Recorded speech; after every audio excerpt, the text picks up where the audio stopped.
مع بداية 2025 طرحت شركة اوتوموبيليتي الجيل الثاني من السيارة جيلي ايميجراند المجمع محليا بمصنع BMW، والعربية نازلة تنافس بقوة في الفئة الاقتصادية دي ومع العربيات اللي من نفس التصنيف الحجم ده. خليك معايا ويلا بينا نبدأ الفيديو.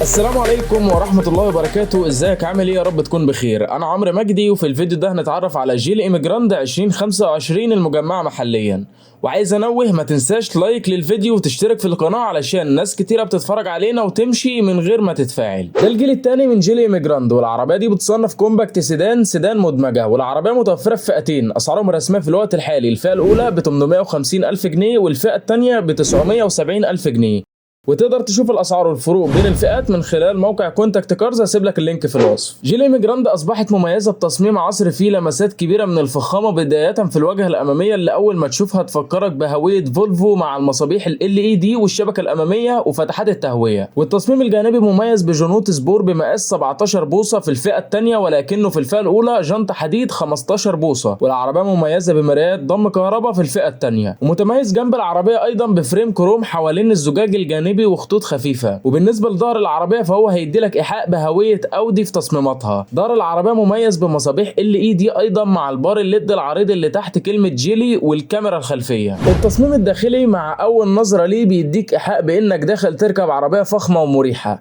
تصميم التابلو والتمازج ما بين الالوان والازرار اللي موجوده في اماكنها وجوده الخامات الممتازه بالنسبه للفئه دي، بالاضافه الى باقه التجهيزات اللي العربيه بتقدمها، اهمهم شاشه العدادات الديجيتال اللي موجوده في الفئه الثانيه، وترى مالتي مكسيه بالجلد، وشاشه وسطيه بمقاس 12.3 بوصه، ونظام صوت من 6 سماعات، وحساسات ركن خلفيه واماميه، وكرسي كهرباء للسائق، ودخول وتشغيل بدون مفتاح، بالاضافه لفتحه السقف، وتقدر كمان تشغل المحرك عن بعد. وطبعا كل التجهيزات والتصميمات الداخليه والخارجيه دي على عربيه اقتصاديه في الفئه السعريه دي حاجه ممتازه جدا. مساحات الركوب في العربيه ممتازه، المساحه الاماميه ما فيهاش اي مشاكل، والمساحه الخلفيه جيده جدا، تاخد 3 اشخاص جنب بعض بشكل مريح علشان ما فيش نفق فتيس، او تاخد شخصين كبار وطفل صغير في النص. مساحات الرؤيه في العربيه جيده، النقط العاميه قليله مش كتيره، وكمان معاك حساسات اماميه وخلفيه وكاميرا ركن خلفيه، والعربيه بيدخلها الضوء ومساعدها في كده فتحه السقف. مساحات تخزين جوه العربيه جيده، وعندك مساحه الشنطه الخلفيه بسعه 500 لتر، ودي مساحه ممتازه في الفئه دي. نتكلم بقى عن منظومه الحركه في جيلي ايميجراند 2025.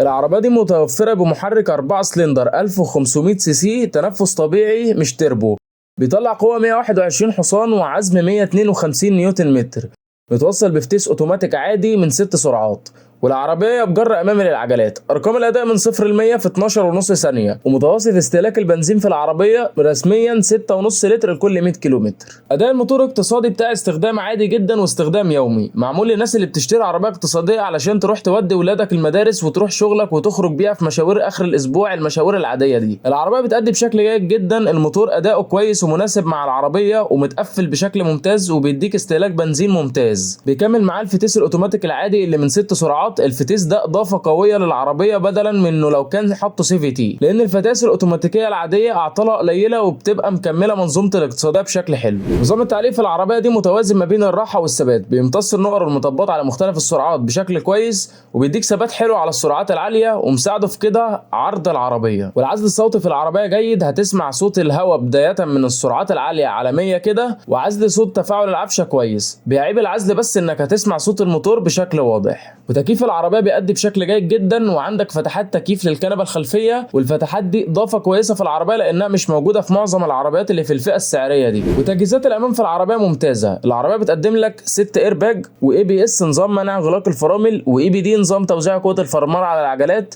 وESP نظام الثبات الالكتروني، وهيل هولد كنترول نظام مساعده طلوع العربيه على المطالع، وتراكشن كنترول نظام منع عدل القوه على العجلات، وTPMS نظام مراقبه ضغط الاطارات، وبريك اسيست، ومثبت سرعه.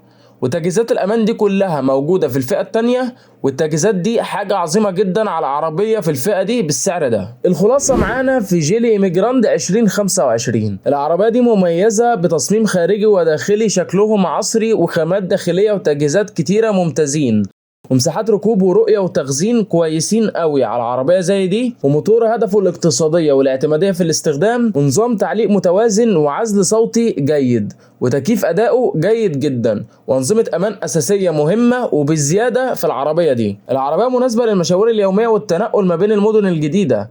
وما تنساش قبل ما تاخد قرار الشراء ده تلقي نظرة على أسعار الصيانات بتاعتها وقطع غيارها علشان تعرف هل هتكون مصاريفها مناسبة معاك ولا لا. لو هتشتري العربية دي اشتري الفئة التانية منها. انت بتدفع فرق 120 ألف جنيه، ولكن انت بتشتري حاجات كتيرة قوي فارقة في الفئتين. وفي الختام اتمنى يكون الفيديو عجبكم، ما تنسوش لايك وشير للفيديو وتشتركوا في القناة على يوتيوب، وكمان ما تنساش تتابعني على تيك توك وفيسبوك، هسيب لك اللينكات في الوصف. شكرا لك على المتابعة، مع السلامة.